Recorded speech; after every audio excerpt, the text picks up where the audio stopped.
All right, morning, folks. It's absolutely a pleasure today to be back with you for Realty Check, a podcast where we actually deep dive, get under the skin of real estate. We obviously also love some twists. And as I always promised, we keep the fluff out, keep the stuff in. And we've brought this time something which is a very different understanding, a separate lens that you may want to see real estate from. It's construction. Well, not much is really spoken in a podcast about construction. Yes, there are a lot of things that are picked up, but we want to see the other side of what goes underneath a tower that stands tall, or a townhouse or a villa that stands majestic. And to deepen that discussion today, we have with us Bilna Sandeep, highly qualified. She's been a consultant on the construction side, in the construction industry for a very long time, worked with some of the big names and contractors, and she is going to help us deepen that conversation. Stay tuned. And with that, Bilna, thank you so much for joining us today. That was Such a an pleasure. amazing intro. I was like, who is he talking about? It's a joy to have you. It's a joy to have you here Thank you so today. much. And it's my pleasure to be here. And it's a great, I'm so honored to be here. Yeah, but somewhere there is a chemistry of what you do on the construction consultancy side. Yes. And you're sitting in a developer's Yes. audio video room doing a proper podcast. Yes. But I think that's the chemistry we want to build as well, because we don't want to just confined to be a developer Yes. working alongside brokers only, but there is a larger ecosystem I know. that helps build the brand that DAMAC is. Exactly. Bilna, before we get into any of our discussions, let Yes. me put the spotlight on you. Tell us about you, your journey into real estate, into construction, and more importantly, a little about what you do. Okay. Thank you so much for that. So basically, my name is Bilna Sandeep. I am a civil engineer. I graduated 15 years back. I'm from India. And I started off my career in construction, worked for a few months in India, then moved to Bahrain. So I worked in Bahrain for a year. Right. Then I moved to UAE. Right. So the first 6 years in Abu Dhabi. Then I moved to Dubai. So that's been my career timeline. And it started off as a site engineer in India, and then it moved to the contract side of things. So my career started working on the dispute resolution of a project that was completed. Right. So I happened to be in a place where I was learning what not to do in construction Right. before getting into what construction actually It's all about. Yeah. Which is literally saying you worked backwards rather Yeah. than forwards. It's like a reverse engineering that Correct. happened in my career. In your terminology, reverse Yeah. engineering. Yes. So that's exactly what happened. But it gave me the opportunity to get exposure onto Right. the world of contracts Right. and commercial Right. side of construction. Right. So that's how I got into the contracts management side of things. Right. So one of my expertise is more on the contracts and commercial sides of construction. Lovely. Then I moved to Abu Dhabi, where I was working on one of the 5-star hotel projects. Actually, it was a 7-star hotel, actually. Right. So it was a huge opportunity. Well, my role was not huge. It was more of a junior QS side. But it started giving me exposure on the procurement, Right. what kind of Right. materials we use, Right. So I was in charge of the procurement for the project. Okay. And then I moved, and then in between I took like a 1-year career break. That's when my creative side of things started happening, and Right. I started learning on blogging and marketing and digital side of things. Right. So it was more like a hobby at that time. It started as just writing online on my blog, Right. but that led to a lot of new learnings for me. Yeah. And of course, after a year, I went back to my construction career and I was focusing again back on it. But in parallel, I was learning more of the digital marketing side of things. Right. And then all this time it was on the contractor side. Right. And when I moved to Dubai, I got an opportunity to work on the developer side. Right. So that's when That's a new exposure, because Right. on the contractor side, you are learning more about the execution side of things. it. Yeah. But when you move Correct. to the developer side, you become in charge of the whole budget of the project, Yeah, the whole timelines conception of the on, project. So yeah. that's when I got a chance to be involved right from the concept stage Right. to the completion and handover stage. Lovely. That's a whole journey then, right? Yeah, the whole journey. Yeah. And then I moved on to a facilities management Right, company where again I right. was working as a commercial manager. So Okay. that's the after handover period, So I kind of got a chance to be on the extended- life cycle of a Brilliant. building. That's right. It's good to know that. So that's Good to know. that is me in a nutshell. And now as an entrepreneur, I also have a marketing agency Right. where we help developers, contractors, all construction and real estate sector Right. with their digital marketing. Right. And I Right. also am a part of Maven.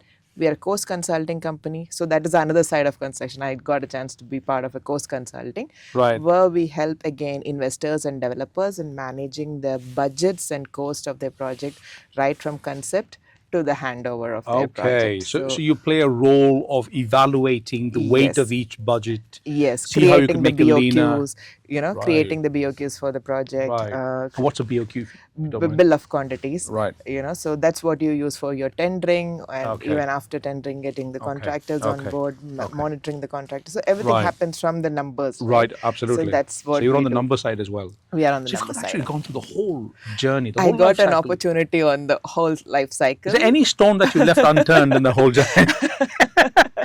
Maybe I haven't worked a lot inside the sites. Right. So maybe that is project Right. management in the site is Yeah. something which I haven't done a lot. Only in Right. India for the first 6 months, I got to walk the sites. After Right. that, maybe just once in a while only. Yeah. Right. So that's a stone to be Yeah. unturned. Well, probably. that's it's good to know that. I mean, you've covered. I mean, all the areas. I mean, significantly all the most important areas of Yes, construction, which is yes. good to know. Plus, you also are a mother. Yes. Well, let's talk about work-life balance here a bit, because you're multi-hatted. Yes. You do so many things. And I draw a lot of inspiration when I see women who are so independent. And I've seen a few women who are fiercely independent. Yes. And one is definitely my boss, Amira Sajwani. Yes. I've never seen someone who's dashing and daring as she is. And then I've seen my sister who's equally I've that got a chance way. to meet her as Yeah, well. she's equally that way. Yes. And then I met you as well. So I've seen a lot of these women entrepreneurs who've not just made big, but have gone through that teething problems, cut through metal, worked hard their way up, and then gotten to a certain point. First of all, absolutely well done. Thank you. In an environment which is sometimes infested with so many men, but Yeah. Dubai provides that opportunity Yes, for women to yes, thrive as well. Yes. Bilna, it's a joy to have you here. I mean, Thank you. that comes from our heart. It's just a joy to have you here. Are you now prepared to get into a bit of a, let me put it this way, an interview? Yeah. Right? Of course. Look, I'll tell you where we are coming from. Damak has, as a developer, we do the design, the conception of things, the schematics, and all that's done internally. We have our, architectural firms that we partner with as well. There's a lot of this work that happens upstairs. But then what happens beyond the curtains of having done all that? Yes. And sometimes what happens even on the other side of the curtain when they are doing the schematics Yes. is a blur for us right Yes. now. I mean, rightfully because they are busy doing projects, yes, and you know yes. how at the fiery pace at which Dubai has been launching projects one after the other, so everyone's it's a busy. very fast-paced Yeah, it's environment extremely here. fast-paced environment. Yeah. Let me start with the first fundamental basic question. When you construct a project, we tend to see a render. Building looks phenomenal. You've got all the facades and amenities, and it looks nice. But what are the different stages of construction? Where does it begin? If you can tell us, walk us through that Yes. journey quickly. Sure.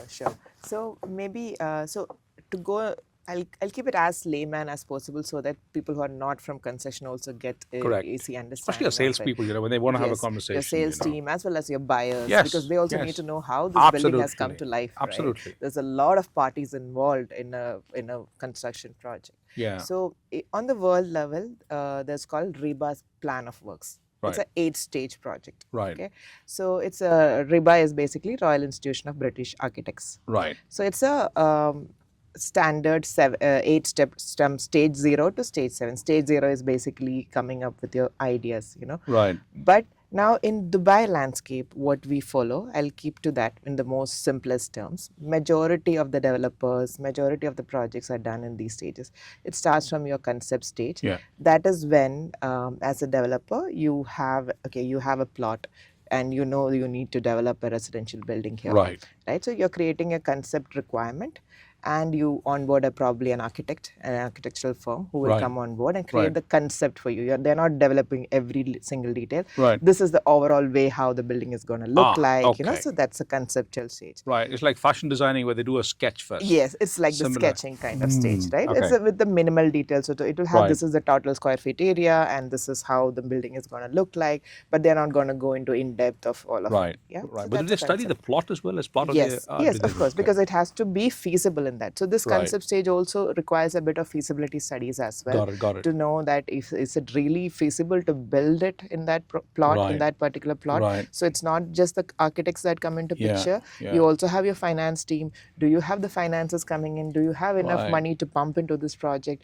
Will this sell in this area? So all these things come into the feasibility study as well. Lovely. You So know, it's so not just the architects, there are a lot of others who are there are involved so in this. many stakeholders. Ah. So the architect would give you the concept plan, but do I have the money to put into to build that, right? So that comes from the cost consulting team, right? Right. And then the technical side, architect would say how it looks, but will the foundation be enough? Will the soil take that load? All those things comes from the structural teams. Right. So there's a lot of stakeholders involved right from the concept stage itself, onwards. Okay. And then the next stage is the schematic. So Right. that is when it has, so the concept is approved by all the stakeholders. And they're okay with the cost Yes, as well. the And then cost they. and everything is done. They might have even approached the banks with it, all Okay. those initial stages got done. it, yeah. And now it moves on to the schematic when everybody has agreed, yes, we're going to go to the next step. Right. So that's when you put the schematic design. That is where you have the floor wise, the plans, and all those things start coming into picture. Who does that usually? Is that done by the architect himself? Yes, so the architectural firm, so there will be an architectural firm, Correct. or probably in some cases it will be a PMC company.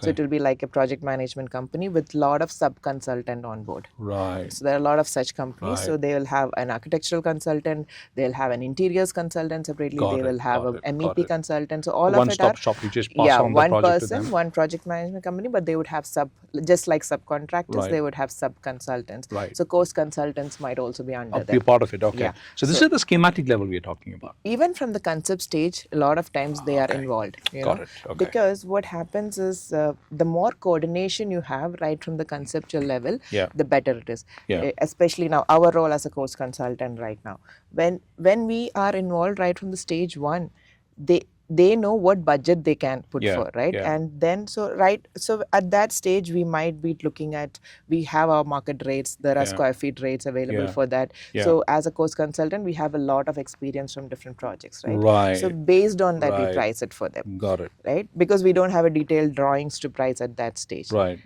So at that level, there will be a line item for a percentage of contingency Right. because the design is still evolving. Got Right. it. So Got the it. percentage of contingency level will be higher at the concept stage. Then it moves on to a schematic stage. Right. So that is when the drawings are coming in much more developed. So everybody's input is also more in it. The Right. cost also evolves. So the contingency percentage comes down. Comes down because you have are now more beefing it up. certainty. Right. Yeah, Okay. so that's Very the next interesting. stage. Right. Right. And then it moves to the detailed design stage. Right. So that is where all the trades come into play: architecture, plumbing, mechanical, okay. electrical. It's for the detailing now. Yes. So that's when you have. So I'm talking about thousands of drawings now. Yeah. So if you talk yeah. in terms of drawing evolution, concept drawings has changed to schematic drawings. Schematic drawings have now moved to the detailed design drawings. Yeah. Once a detailed design, again the budget has evolved over all these stages. Right. And then the budget, everything gets locked in. That's when you go into the tendering process, where Right. you bring the contract. So this is a traditional procurement route we are talking Right. about. Most of the residential towers, everything They is go through the built same process. in this route. Right. Now there are like industrial projects in which it is a different route, in which contractor also might be involved, right? Because there will be a lot of Right. design and build elements. Okay. But now since we're talking about the Okay, residential residential, market, this is how it is. the usual way it goes. Right. Then it goes to the tender. Yeah. So that's when again our role comes deeply here. We create that whole tender documentation. Right. So because So that's all what the you specifically do through your firm. Yes, that's our That's firm. where you step yes, in. Yes, Okay. we step in right from concept. Okay. Yeah, so this is the area where we have a lot of much more work to be done, because now it's not a Right. square feet rate or anything. Correct. We create the bill of quantities based on the detailed drawings that's created. So that'll be the budget being stripped down to details. to every line of how many tables and how many chairs. So to Right. that level it goes down. Right. Right. So that's when the detailed design And is how long done. does it usually take? Just out of curiosity, for So example, a tower of, let's say, 60 floors, yes. and you've got to do the tender document. How long does it So usually the take? tender documentation, depending on the timeline given by, so because it's always the time, right? We can do it in a month's time or 3 months time also. It depends Right. on the size and complexities of the project. Right, right, And right, right, like right. when they say that it has to be done in a month's time, Yeah. we increase our workforce who's Right. going to be doing the work, Right, because got every it. room needs to be measured, Yeah. every quantity needs to be measured, Yeah, right? yeah. So that's how the bill of quantities gets Got it, created. That got is it. what gets slotted into the tender. You Right. want like for like comparison, right? Apples to apple. Otherwise, every contractor would price it differently. Differently, So we correct. create the bill of quantities. So the contractor prices it line by line. Right. Because So the contractor, when he takes a tender and he quotes for us, yes, he will have to remain with those caps that we've yes, given them. exactly. So all his profits, he will have to work backwards from there. Yes, yes. So Right. that's when the contractor would price it line by line from the bill of Got it. quantities. Got it. And what happens is not just a bill of quantities, the tender document will include the drawings, bill of quantities, there will be specification documents, because Right. I can do this table in different materials. Yeah, so yeah, I need got to it. know exactly which Specs of material. each. Yeah, so all these are part of the tender documents. So specification would be there, the drawings would be there, the bill of quantities would be there. Right. Even the bill of quantities, we send it out, but if most of the cases in residential projects, they are Yeah. billing it on a lump sum basis. Right. So this project is going to be 50 million, whatever, Right. So that's the pricing they would put, right? But it can be, so it's not, so until something changes in the drawing, they cannot claim a variation, the contractor. Is that by law? No, that's how the contract works. If it's a Okay. lump sum contract, there are Right. different modes of contract. Right. Lump sum contract is what you find very common in this market. Right. This is all we're going to give you. Yeah. And work with this. Yes. But again, the caveat will be in case I change design. Yes. Then we will room it up. Then you are by a little more. entitled to the variation. So they have Okay. to claim the variation. So Right. that is so the contractor also rechecks these quantities while Yeah, they tender. yeah, It's not like they yeah. 100% take it, Got because it, got it. it's not based on the quantity that's put there. It's based on the drawings. Right. Right. Right. So that is the detailed design to tender stage.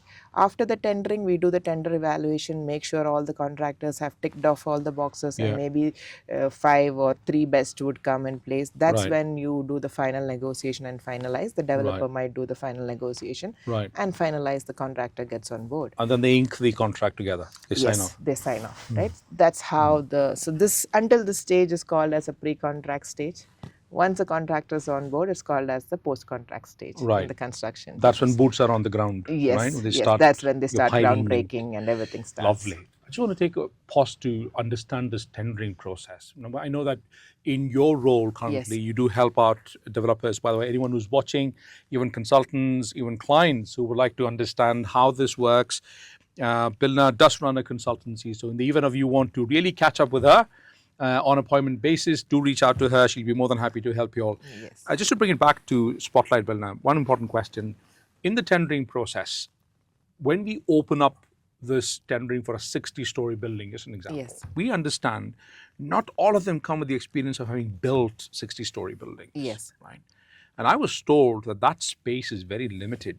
Tell us a little about how that operates. How do you find Yes. contractors? So basically, so the contractors, they need to have licenses here, right? Right. So there are different types of licenses. The first Right. thing to evaluate is, do they have the license to do G+60 it. building? Right. Because there are some people, they might have license G+4 only. Oh, they cannot really? have. So they have cannot come- classifications Yeah, there. there are classifications on the contractors. So before a tender, there is a process called pre-qualification. Right. Right, so every contractor need to go through a pre-qualification. Right. Only once you have cleared the pre-qualification, you are actually sending in your tender documents Right. to contractors. Right. So the pre-qualification stage is when you look at, first is the documentation part of it. Does the contractor have the license to do it? Do they have enough insurances to cover the project? Right. Do they have the cash flow? So sometimes in a lot of cases, we also ask them the last 5 years statement or 3 years statement to make sure that they are not going to go bankrupt. Because turtle up when we're in the middle of it. Yeah. So you have to make sure. So this is a process that happens. And who does before that tendering. process? Again, the pre-qualification, it depends. So there are some cases in which the developer has an in-house procurement team that does So it. they step in as well. Yes. Or it could be conjoined as well, It together. can be joined as well. It can be the cost consultant doing this valuation for you as well. So depending on the model the developer decides to take, there are a lot of developers who outsource everything out. Right. There are a lot of developers who have completely in-house Even the cost consulting is done in-house by some of the developers. Ah, okay, You know? got it. So Got it. all the quantity surveyors sit in-house in case of some of the Got it. developers. Got Some it. of them have an external party doing it. Ah, So it depends from project to project how Got it. they want to create the model Got it. around how many got it. stakeholders they Got want to it. create. Got it. And that's when so we spoke about the tendering, then the post contract. Yeah. That is when I'm talking in terms of the drawing evolution, right? So by this tendering might take 2-3 months time to finalize. So how long this does is that whole happening. journey usually take from So your? Maybe if you say like the whole journey, it can take 1 to 1.5 years also. Oh, really? You know, from concept to thing, depending on how fast track you want to go. Okay. There are chances you can do it in 6 months time also. Right. Right. So, if, for example, if let's say the map property, for instance, what you're saying is when we've been launching almost 2 projects a month, Yes, I know. but that volume of work must have been done in the past 1 year Yes, before for which them we are to. not even seeing. You know, we might not. So the launch might have happened now, but maybe they have been working on it for the past 6 months or even more than that. Right.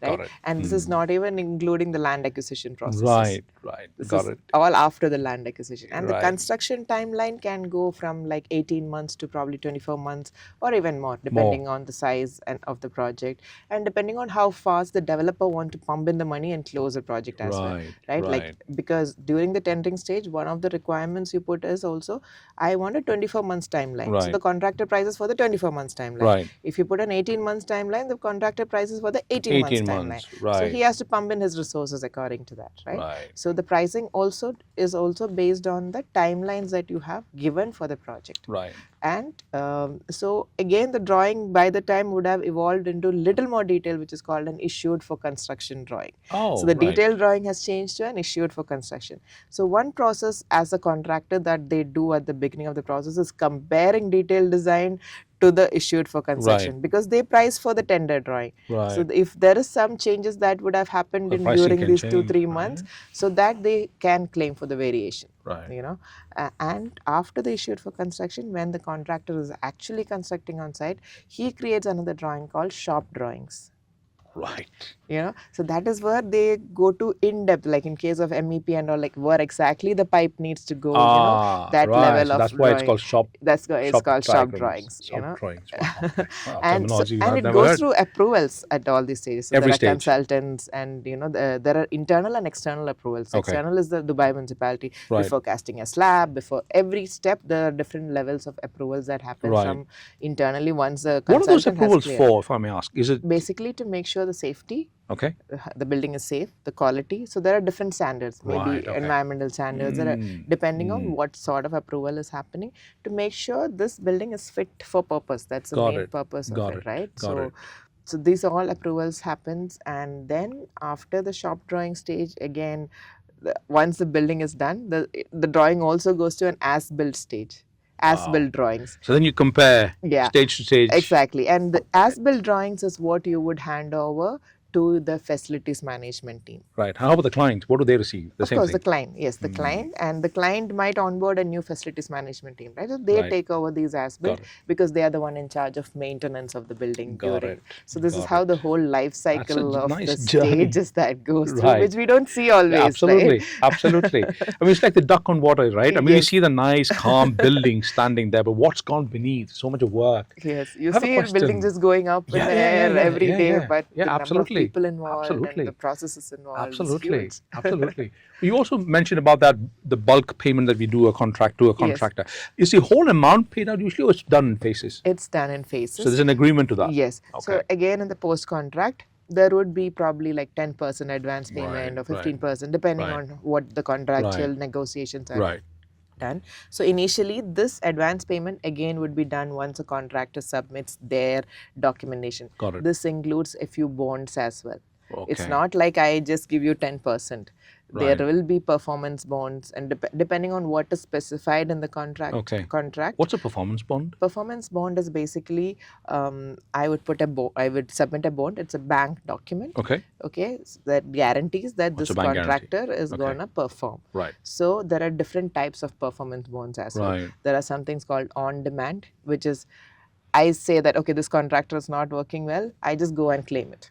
Oh, don't so have that's to like a prove it. penalty if you Yeah, don't yeah. deliver to your promises. There's no documentation required, and so Right, there are different kind of in depth right, in the performance bonds itself, right, and not every contractor can get that level of performance bonds. So right. only So if who they usually have who does it? really, The big ones. yeah, so big ones, depending on that is why if it's a big size project, only the big ones will be able Mm, to got it. secure it for you, Right. because they need to have a good Yeah. history with the bank as well to Absolutely be able correct. to get those performance. Correct. So Yeah. these are the ways in which, so we think, right, like Dubai is in a bubble, what's happening, is the prices going to stay, all these questions you might be Yeah. getting from the buyers Absolutely. as well, your Absolutely. agents might be All the getting, time. right? Yes. So these are the ways in which actually we are ensuring this, that the contractor is not going to run away. If something That's happens, very the important. performance bond can be claimed Very by the important. developer. So there's a lot of just like on the buyer side you have escrow accounts and things like that, even with the contractors side there's a lot of protection measures that Right. keeps And happening. that's also regulated by the Dubai Yes, Land Department. Or how does that work? not by the Dubai Land Department, but for you to get a performance bond from a bank,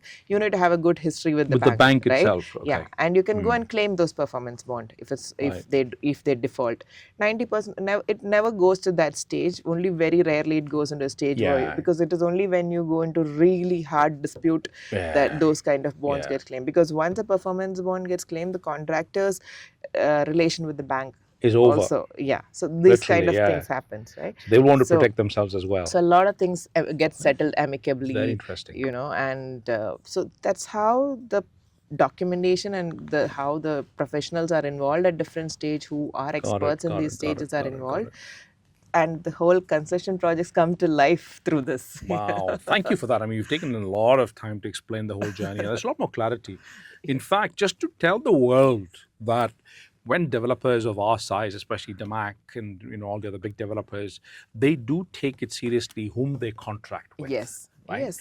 It cannot be some new player who just comes in and because just the race to get things done, we sign them up. Yes, yes. So it's rather better to focus with a contractor who can deliver the project in the Yes. standards we want Exactly. than trying to false promise to our client that we will deliver on time and then hire somebody who does not know the job It and then doesn't give work them a that way. very Yes. very poor quality at the end. Well, that's brilliant. Thank you so Yes. much for that insight. One of the things that in construction is to ensure quality of construction. I know quality of material does play an important role. Yes. In Dubai, I'm sure there is some standards department that manages the quality Yes. of everything, right? I was Yes. told that even if you're using a cinder block, the cinder block needs to go through a certain quality check. Tell us a little about how that happens. So there are a lot of standards, right? Like every country has building codes, Yeah, right? yeah. Even Dubai has building codes, Got it. right? So there are a lot of minimum standards that would be specified, Right. not just in terms of the materials, even in terms of the design requirements, Right. how much space you need to leave for your parking, all those. There are a lot of standards. So when it comes to Dubai codes, and when we compare it with the international market, most of the codes here, most of the requirements here are actually taken from the international building codes available Right. and modified to the landscape of this country. Right. So whatever requires to be changed, they have changed. So they have strict codes. So for Okay. you to get building approval, to get the approval to start the construction process, Right. as well as to get the clearance once a project is completed, you need the building completion certificate, right? Right. Only then you get Correct. to go into the next levels of your Exactly. land department or approvals further renting out or sales. Exactly. All comes Exactly. after these parts, right? Yeah. So these kind of approvals are there to make sure the quality. So it's not just quality, even the safety of the building. Right. Everything is part of it. Yeah, okay. Got So it. that's how the building, and now the internal side of it. Now consultant, they specify. So we spoke about the specification which comes as part of the tender documentation. Correct. Right? So every material before being used. Now Yeah. these tiles which you see on the walls, Yeah. before that is going to be installed, it goes through a material submittal process on the site. Right. Okay. So when like for example, I might have like a tile. We have a specific standard for the tile that is put on the specification. Even then, I might get it in 4 or 5 different shades of it. Correct. Right? So all this goes to a material submittal also. Which means every single material that I'm going to use in the construction. Yes, there is a must material go submittal through. option that is required. Right. That is how each stages of internal approvals are happening. Right. So there's a lot of quality checks that goes on in these construction projects. Which is like any other advanced economy now, right? Yes. So Dubai pays a lot of attention to these yes, details. Yes. I have one more question there. I mean, yes, I know that every material is tested. Who does this testing? Do we have a department that does this testing? So it is again in the specification, it will be put, if it is a particular, this is the test that you need to use. If, for example, concrete. So there will be different list of tests that is specified in the documentation. So some are to be done in the site. There are some tests that needs to be done from the labs. So all these tests, so the supplier has to give those. That there are maybe it is an ISO certification, or maybe it's asking for a lab certificate. Which means so these these has to be materials, provided, right? it cannot get into a construction project. Just like that, you can't come. Good point. So there is a certification required For everything. for everything. Lovely. Because even the doors, there are fire rating for the doors. Wow, right. Right? So that has to be in place. Yes, that has to be placed. So that is a fire codes come into place, right? So there are different. So in one building itself, you'll find different types of doors. Right. So some doors, the fire rating would be 2 hours. Some will be 1 hour. So maybe the kitchen door would be a much higher fire rating compared to your bedroom doors. So these kind of fire ratings. So this would be again specified in the documents, and contractor prices these based on the fire ratings and all the specifications for that particular door. Right. Which means I just can't go by any low quality. Find some supplier somewhere and import and construct. So it has to go with the minimum requirements that is put in the specification. Brilliant. Yeah. So that's how these kind of, so a lot of things are coming from the minimum requirements. Then depending on what kind of luxury you want to provide to your tenants, you can add on top of it and all those. Understood. But there are certain minimum requirements that is required. Brilliant. Yeah. It has to be followed. What are some of the, in your opinion and your experience, what are some of these challenges or headwinds that construction projects face usually? And how do they mitigate that? So some of the most common challenges. Yes. So I would classify them into 3 main pillars. Right. Time, cost, quality. Right. This is the essence of all the construction projects. Right. So it has to be finished on time. So if you have promised to deliver the project in 2 years' time to the tenants that they are buying, you have to finish it, right? Absolutely. So that's a timeline, Absolutely. right? Then the cost aspect of it. It has to be finished within the budget. So you tendered and gave the project to contractor at a certain price. So it has to be finished in that budget. Right. And then the quality. Maintaining the quality standards of all the as specified in the project, it has to make sure the quality is met.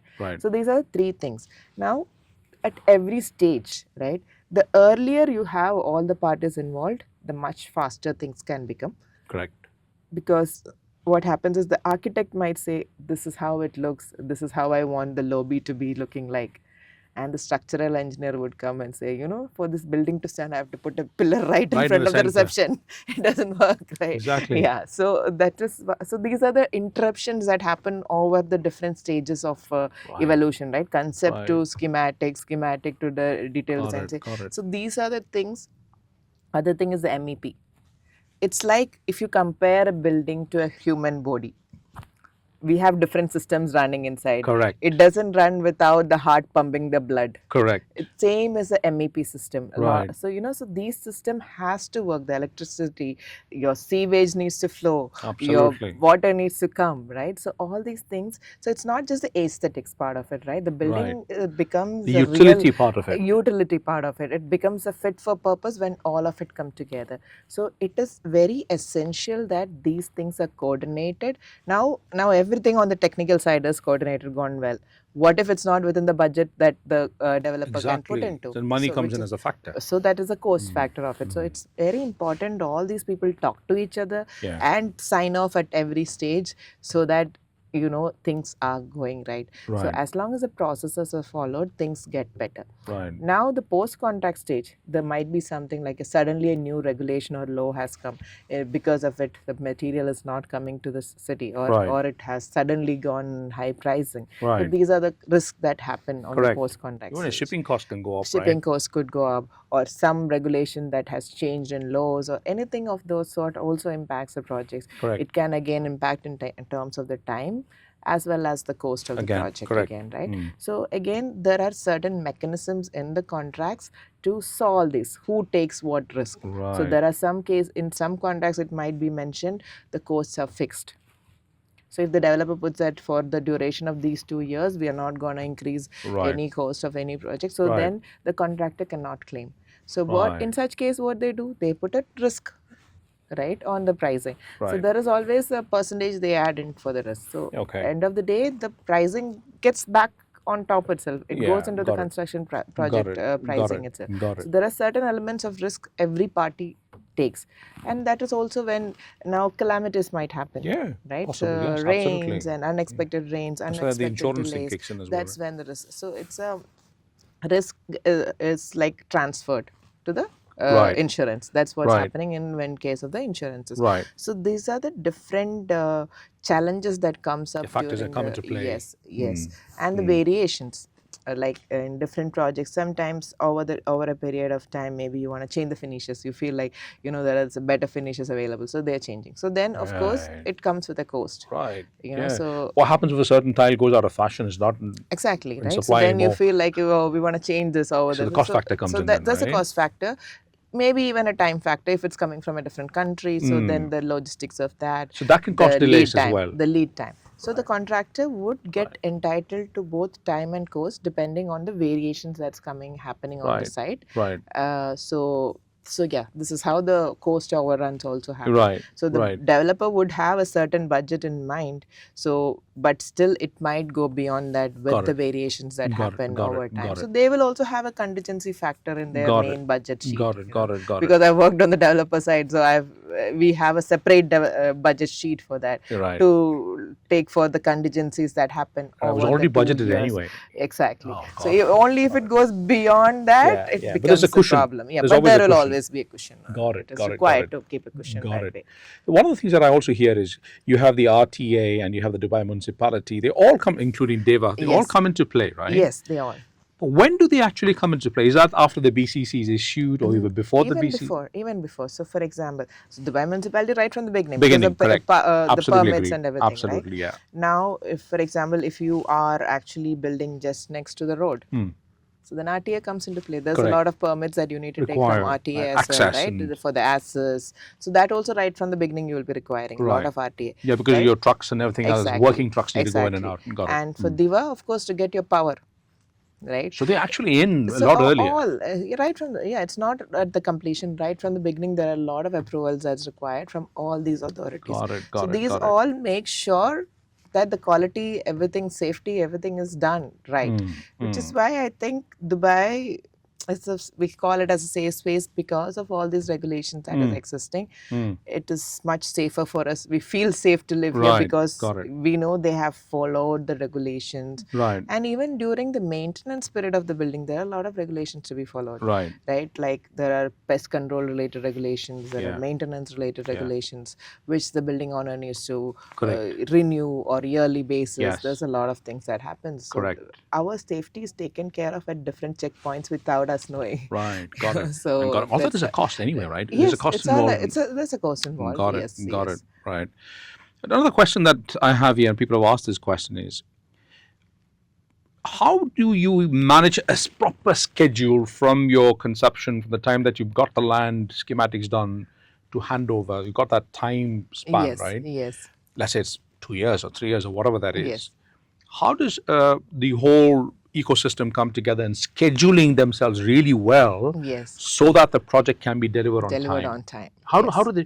Because you still see delays. Yes. Some of these projects keeps- still have yes, delays in there are handover. delays. Yes, yes. So how do they manage that? So basically, how they manage is this is where the planners come into picture. Got it. Right? So there will be planners sitting both on the consultant side, or if it's an in-house developer side, Right. as well as a contractor side. Right. Right? So like I mentioned, during the tendering stage itself, there would be a specified time. Yeah. Right? So once now the contractor has tendered for 24 months period for a project and we have onboarded them, Yeah. then they are supposed to submit it's called a baseline program. Right. Okay, so it's a tool called Primavera, mostly used in concession sites. Right. This baseline program will have just like the bill of quantities I mentioned for the quantity of items, Correct. every activity on site. Oh, right. And timelines to each one. Yes, so day by day, every activity under the construction, under the civil, under the MEP, under the interiors, Wow. for everything so it is like thousands of activities would be part of Got it. right? Got it. And so what happens is that becomes a baseline program. Right. That needs to get approved by the consultant. It's not just the Right. contractor submitting it. They would also look from their side and make sure this plan is practically possible on site, it can be done, right? And that is what gets updated every week. So there is weekly progress meetings that keep happening at the sites, right? Where again, if there's a client representative, they would be the consultant, the third party consultant would be there, the contractor's representative would be there, and this is what gets discussed in the weekly progress meetings at site. And so one of the agenda of the weekly progress meeting would be this, checking that project is on track, on time. It also looks at the cost of the project. Are we running? What are the variations on board till date? It also will look at what is any approvals are stuck. Is there anything? Because there are some situations in which unexpected delays might come from in getting approvals from an authority or something else. So all these things are put on the table, and there would be minutes of meeting that goes to all the stakeholders, right? So this is how the construction project gets managed. So there are weekly progress meetings that keeps happening. That goes as minutes of meeting to everybody. And so everything needs to get recorded. Right, so you know exactly where it is default, who is at default. If it's a mistake of the contractor, he doesn't get to claim for the time or cost for it. Which is a loss for him, which then, would if he become a doesn't loss stick for to them. time. Yeah. So that is why they maintain all the records on time, and they make sure. So see, one thing, it's not about getting into dispute, it's more about avoiding the dispute. So the best projects are the ones in which all these teams are aligned and they are actually able to contribute. When a problem is there, how do we solve it and move forward? Correct. Right? So I think because I've worked as a client representative as well on the project, because for me, when I'm sitting there, it's not about me blaming the contractor or blaming the consultant or blaming some external force. Because we want to close this project and hand over on time. And move on to the next one, right? Exactly. So we look at it from that holistic point. So for me, I think when I got an opportunity to work on this developer side of things, that's when you get that aerial view of things, right? Because then you're not focused on just one door getting stuck or things like that. You want to create and make sure the project is moving to the next level. So it's about creating an ecosystem where people can come and actually discuss a problem and solve it, resolve it and keep moving, resolve and keep moving without creating huge cost and time impact. Some cases the communication might be a problem. Like, it's just that if people spoke to each other properly, it would have solved. But do you think that's a significant problem? In a lot of times it is. Sometimes people are not communicating right. So these things can be solved if that ecosystem is created and well. everyone's coordinating. Everybody is coordinating well. Looking out for each other's back, supporting one another. Making sure the project is the hero, not the people. That's a good one. That's a good one. It's the project, it's not the people, at least for that construction point of view. Exactly. How is that? I've heard about a lot of these innovative technologies that have come into construction. I think gone are the days when it used to be brick, mortar, and mason. Yes. A lot of new things have come in. People used to take time on end, sometimes eons of time people take to finish off a certain foundation. I hear from the market and also from DAMAC that today, laying a floor, for instance, has gone into a certain technology where, this is what I hear, there's some sort of a system where it's elevated, they pour out the concrete to a floor in about 7 weeks. Correct me if I'm wrong. It goes to the next one, pours out bills. How does technology help now? Especially with time spans, we need to deliver quickly. So how does that work? There's a lot of improvements that has come in terms of technology in the construction, just like every other industry. Right.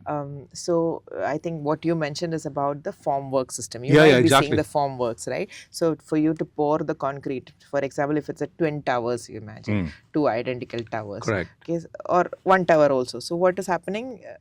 Initially, the traditional times, you have to put the formwork, buckle it together, screw it together for one floor, then the next floor. So that takes time.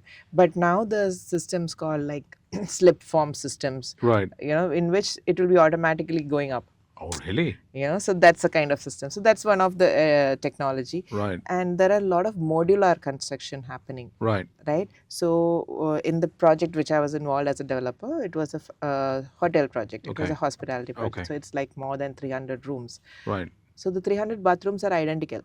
Right. And then there are a few suites and others, but the regular rooms, 300 rooms are identical. Right. And the bathrooms, they were all not done on site. They were manufactured and brought in. How does that work? Tell us a little about These are modular. called pods. Okay, so this particular project which I'm talking about, these are called bathroom pods. Right. So the bathrooms, so you have the interior fit out, the MEP, the plumbing, everything would be done Right. in a factory.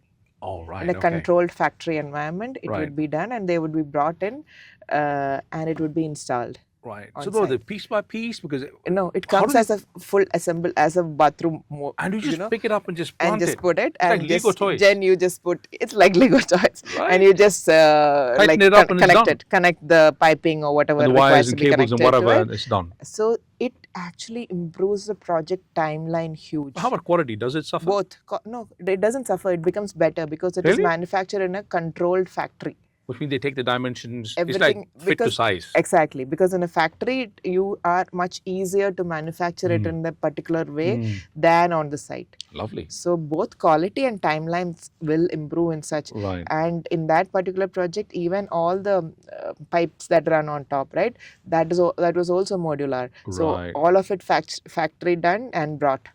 Right. And just you pick and plug it. install, plug, install, plug. Wow. So that saves a lot of time. Lot of time. So a lot of new. This is where which I have personally experienced. Other than that, I see a lot of printing technology and 3D so printing as many well. things are happening now, Right. which is actually growing. I mean, it's amazing to see how new technology can impact. Then we have, even on the technical drawing side, we have BIM, which is improving every day. You Right. get to visualize things even before getting into. Recently, I met somebody who was selling a product. It was like it is for the small villa owners and Right. things like Right. that. You can actually walk into their studio with the rendering and drawing. They would actually plug it in, and you would feel like the whole building is here. All right. Okay. Immersive then, right? Yeah. They create that experience Exactly. for you. And it's not even VR. It's like you are there and you can see the whole thing. So there's so many technology that's keeping on happening, coming up, and it's unpredictable. Like a lot of new things Right. keep happening, Right. and it's more about using those technology in the Right. right way to improve the three pillars: Right. time, cost, and quality. And that kind of translates to, at the end of the day, benefit for a client or a customer who's investing into buying a Yes, unit. yes. What you do get is delivery, handing On over of time. unit on time, Yes. with the kept quality standards that we've all, Yes. as a developer, want to achieved Yes. and given back to the client. So Brilliant. I think it's a win-win That's a win-win situation for here. all. Absolutely. It's saving the construction cost, definitely, right? And that is the end user is the one who actually pays for everything. Absolutely. So Absolutely. it goes into that. So you already explained the main causes of delays. From a developer's standpoint, Yes. what are some of the elements that a developer must bear in mind to ensure it is not delayed? But I can see from a construction Yes. point of view, time, quality, Yes, everything else, and yes, even cost, right? yes. Well, that's one thing which a developer Yes. needs to pump Pump money on yes, time. Exactly. But besides that, is there anything else that a developer must bear in mind, Yes. that their role that they have to play to Yes. ensure that the unit or the project is handed over on time? So as I have worked on the developer side, what Yeah. we used to implement as a representative from the client is making sure, like, because I think this works with all the businesses, because I run other businesses, because people, right? It is the people involved in the projects that is actually running it, right? Yeah. So one thing I think as a developer, all the developers could implement is making sure, like I said, project is the hero, not people, right? So making sure that all of them have that communication happening properly. So these Right. weekly progress meetings and taking decisions on time, Right. Because a lot of things there will be, just like the approvals that happen on the site with the consultant and with the authority, there would be a few areas that the developer also need to approve. Right. So making sure these approvals are not delayed. Then just like you said, the payments, because payment is the lifeline Right. of projects, right? Right. So making sure the contractor as well as the consultant, everybody is getting paid on time, and making sure the contractor is paying their subcontractors on time. All right. That's another level down, right? Yeah, because But how much of control does a developer have on all those standards? there are ways in which you can actually, like, one Right. is you can ask them to be transparent, or when you say some delay is happening. So that is why when the communication is better, right? So you can go down saying, channels. yeah. So it's not like you go and ask every contractor is paid or not, but when you see there is a delay happening, a lot of times it is down to the case. So we have had cases in which we have seen the one of the subcontractor is not paying the material person on time, which is why Right. it's delaying. So maybe because that particular subcontractor is stuck with a few other projects. Cash flows and Yeah, problems like that or yeah. whatever. So we have had cases in which we decided to pay directly to the material Right. to expedite the project. Right. So it's about having a technical person from the developer side who's Right. ready to go down deep down and see where is actually the problem happening and Right. finding different The ways of bottlenecks and solving. find ways Yeah, to resolve finding it. if you can actually do that, it might make the projects better and faster delivery to see where is it actually getting stuck and why is it actually getting stuck. But I know what you said was a very interesting fact that you mentioned. One is communication, not just between the developer and the contractor that they've signed up with, but Yes. also ensuring that the developer has a lot more teeth in the game Yes. by working very closely with the contractors and the subcontractors, and Yes. communication trickles down at every level. Yes. So important. But I also mentioned I don't have much of control over my subcontractor and his finances. Like how the developer does a check of saying, listen, I want to see your 5-year balance sheet, for instance, and Yes. I need to see The your performance bonds. pre-qualification. Yeah, Yes. all the pre-qualification. Yes. Do the contractors also sub-qualify or Yes. pre-qualify Yes. the subcontractors? Yes. But there's a process there. Yes, so Nice. all the subcontractors also go through the pre-qualification Nice, processes, nice. and so because of that is how to make sure the project is actually. So when you are actually qualifying your contractor, the main contractor, Right.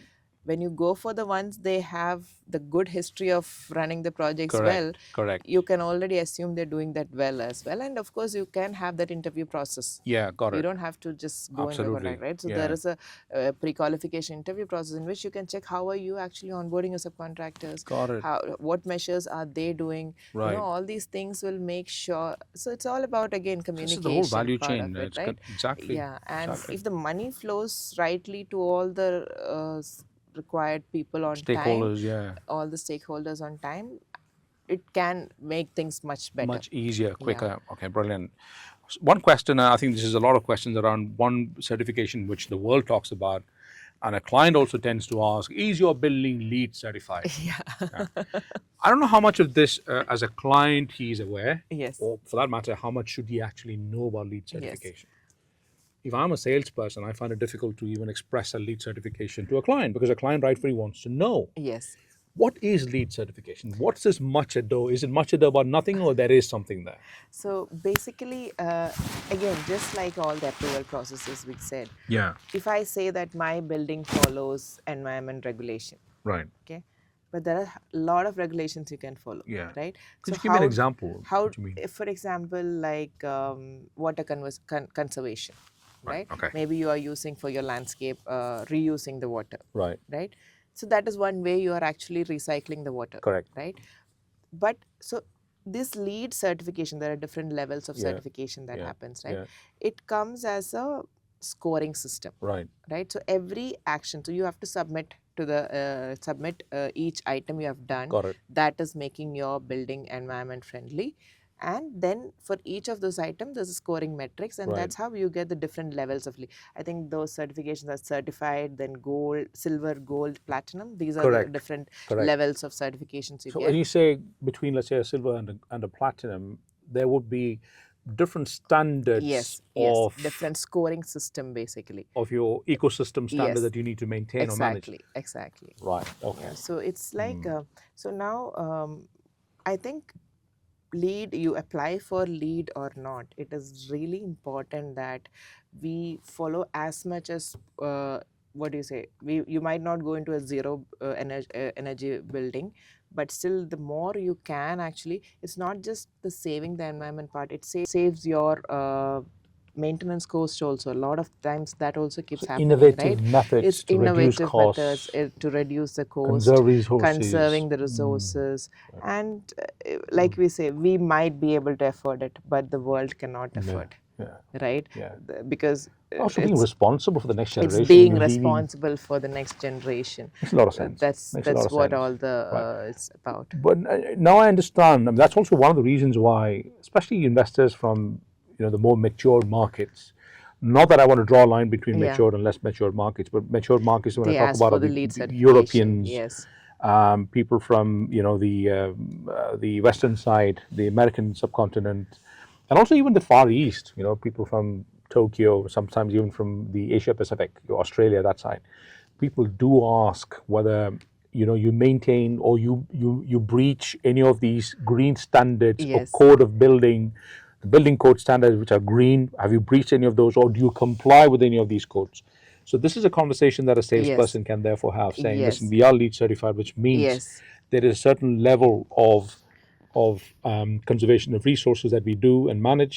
Yes. There's also a certain way that we manage the whole environment friendliness of the Yes. unit." And more than the lead certification part, the sales team can also have, for each particular unit that you're selling, you can actually create a list of the things that you have actually done Right. for that building. Oh, you can. Yeah, you can have, because your construction team can hand it over to you, Right. right? So which means it's more than telling the certificate.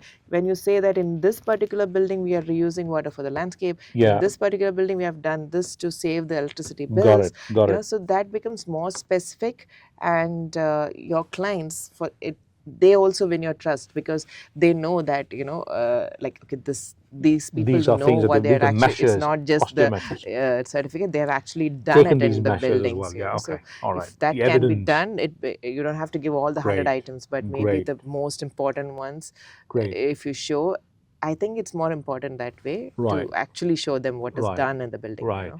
That kind of begs to ask another question at the back of what I just Yes. asked you.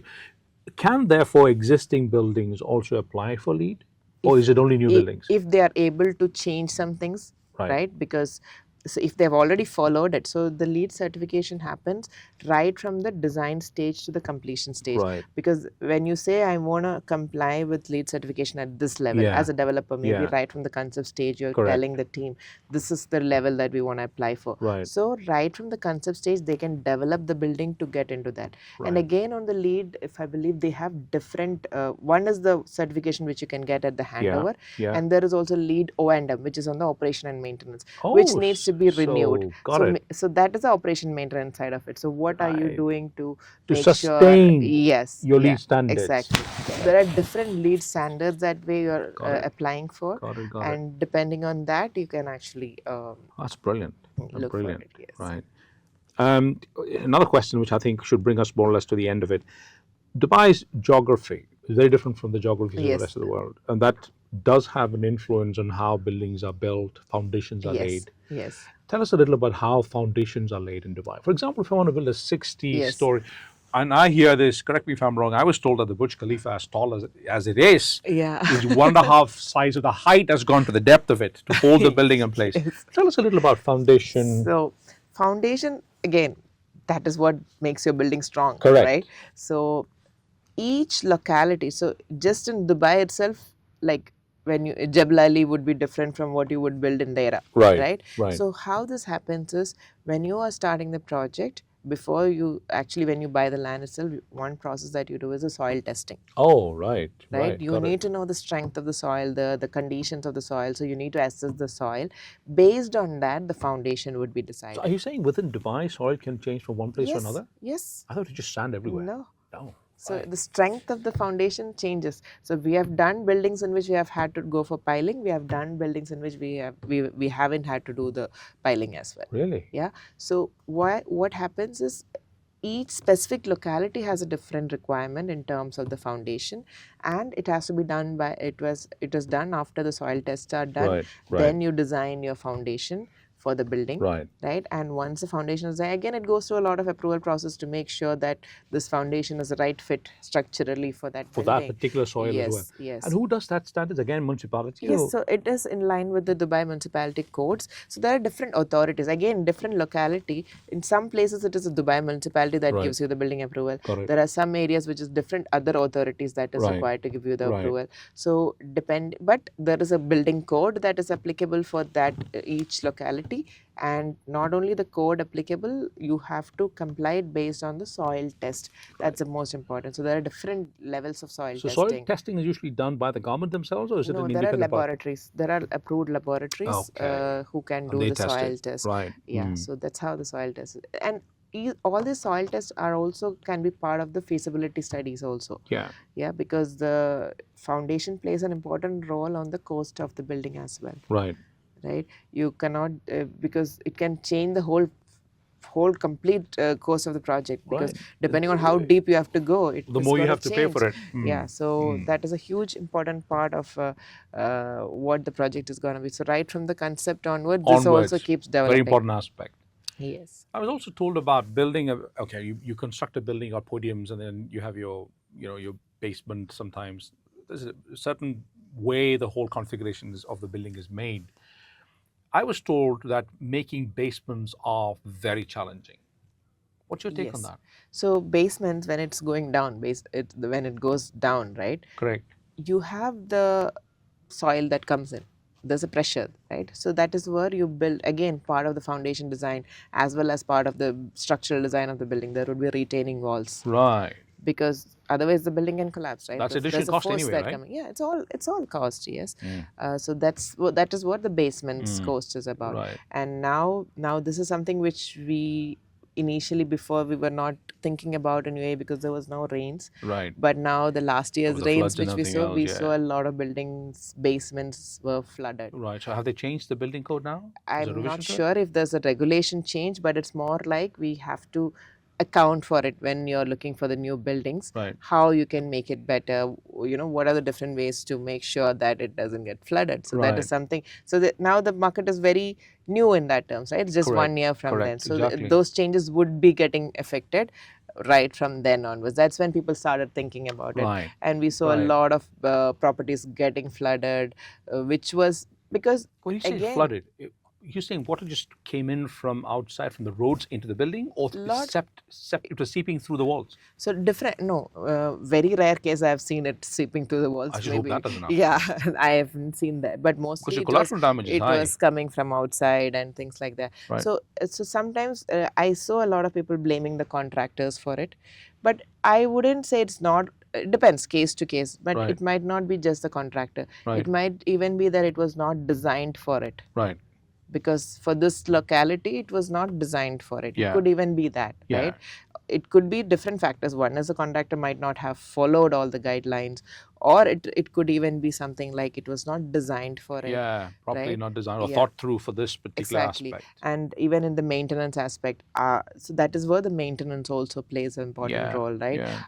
Are the sewage holes being properly cleaned so that the sewage can go? All these things matter. But when I think the experience, but I think one good thing about this country is actions are quick. Anything that Yeah, goes let's talk wrong, about Dubai. Yeah. like Changes are quick. Very quick. very fast they implement action and make sure the residents of this country They don't go through that. Yeah, Yeah, so you're right. that's something which I really appreciate about this country. They don't sit on it. They they make just sure get things moving it's immediately. It's done. Yeah, Yes. There's a question about BIM as a new technology. Yes. What is that? So it's called building information modeling, right? So there are different levels of modeling. Like now, if you say ancient times when we didn't have computers, it was draftsmen sitting and drawing on papers. Correct. Then it went to the AutoCAD, which was drawing digital versions of it, Of the drawings, which, yes. which made things faster. Then we started seeing the renders, 3D models of Correct. it. Now, building information modeling, it has a lot of much more factors inbuilt into it. Like you see, when I click on a beam, the 3D of the beam, I also get what is the material of it, the specification. So you right, can okay. actually add data into it. Right. So you can It- build the that's a- tool that's to a give you as much That as is the simplest way to tell what BIM is But about. who does that you know. help? The contractors? Who does it- Everybody, contractor, consultant. clients, right? Yes, client. There's a lot of, now there are also some tools that has come into place. You can sit in your office, maybe if you are the managing director of a developer. You might not go to all your sites every day, but there are tools now that has, like you can sit in your office, you can click and walk through the sites Wow. with the current progress. Wow. So it's gotten And you that can even far. you can even get into a mode in which, like, okay, last week, if I click on the date wise, last week it was this much progress, this week it has gone to this progress. Yeah, but do all consultants have them or just specific select people? Not all of them. So it is, again, there's a cost involved in Yeah, it. of The course there's a developer cost. decides to have this software implemented, it can be implemented. It's a third party tool, it's a Right, software. You right. can buy it. As a developer, you can say we want to use it. And bespoke it the way you want yes, to. Yes, Wow, so very there are interesting. so many such tools that's come into place now. Wow. I mean, one of the other questions people have asked is, how do global construction standards influence regulations in Dubai? I mean, have you seen that in the past? You Yes, mentioned about the building that's what code. I was saying, right? So every country has their own building codes. Correct. So Dubai building codes, most of it is derived from the international standards, and it is modified to meet the local requirements Right. Got of it. this market. Got it. So that's how it's Got being it. done. I'm going to bring us to the end of it. I'm going to ask you this question. What advice would you Yes. give developers, especially developers like ourselves, if they would aim for excellence, whether it is in quality, in design, in sustainability, in innovation in Dubai, what advice would you give them? From your years of experience, you got through the whole journey. Yes. No one else could be in a better position than to drop that advice to our folks who are tuned in today. I think as a developer, so when you are on the developer side, you are actually dealing with a lot of stakeholders. One is your end users, your buyers, right? Then you have your real estate agents or sales team, your in-house or whatever. So that's another stakeholder. You have the consultants on one side, you have the contractors on one side. Right. There's a lot of stakeholders that Stakeholders go involved, through it, yes. right?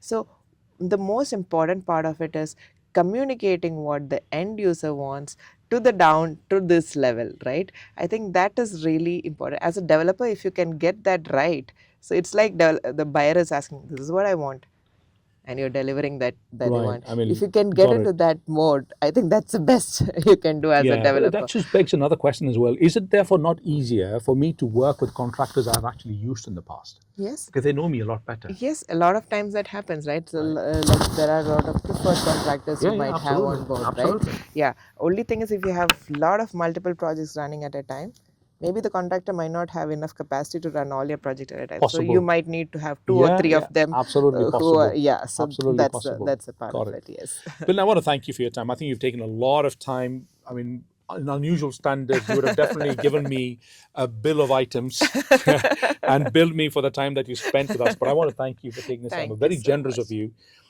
If clients or developers want to get in touch with you, what are the easiest and best way to get in touch with you? Just search for me anywhere as Bilna Sandeep. That's the confidence That's of how our popular marketing. she is, by the way, just to let you know. That's a confidence of our marketing agency which we have. This is what Right. we do for our clients and the Right. personal brands that come to us. Yeah. We make you easily searchable. Yeah. You search, so like you will get whatever is your favorite platform, Instagram, Brilliant. LinkedIn, or Brilliant. Google. So you're there. And they can You'll get in find touch us. with you directly through these They platforms. can, yes. Bilna, I want to thank you for this time. I just hope that this year pans out the best of the blessing that the universe can possibly give you. And I hope that your journey will continue in providing the kind of service and advice and counsel you've been giving all these developers and clients. And I hope that many more clients who tuned in today will benefit from your expertise. Thank you so Thank much. you so much for joining us today. It was Thank an you so absolute much, pleasure to have Maven. you. Thank you. Thank you. Thank you.